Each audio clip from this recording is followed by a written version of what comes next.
வானதி, இப்ப சொல்லு, என்ன விஷயம்? மணமேடையில உட்கார்ந்து இருந்தவன பேசணும்னு சொல்லி கூட்டிட்டு வந்துட்டு இப்படி எதுவுமே பேசாம இருந்தா எப்படி? என்ன பேசணும் சொல்லு.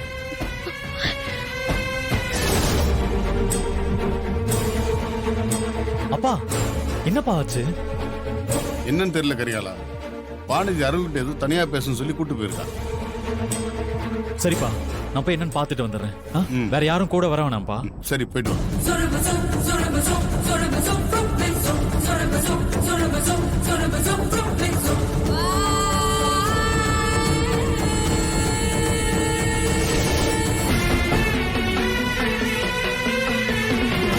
உன்னதான் கேக்குறேன், நீ கூப்பிட்டதும் நான் வந்துட்டேன்ல.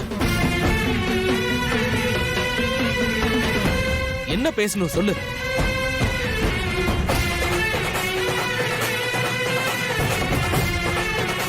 வானதி, இதுக்கு மேல என்னால பொறுமையா இருக்க முடியாது, நான் போறேன். மாமா இரு மாமா, நான் சொல்லிடுறேன்.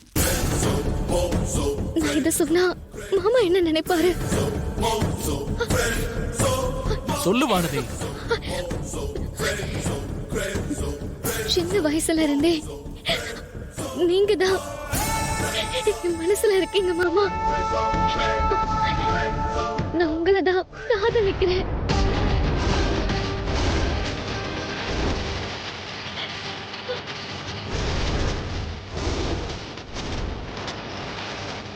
என்ன சொல்ற வானதி?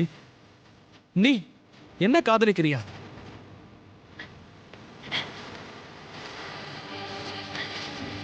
ஆமா மாமா, நான் சின்ன வயசா இருக்கும் போதே யார கட்டிக்க போறேன்னு சாமி கிட்ட போட்டு கேட்டு பார்த்தேன்.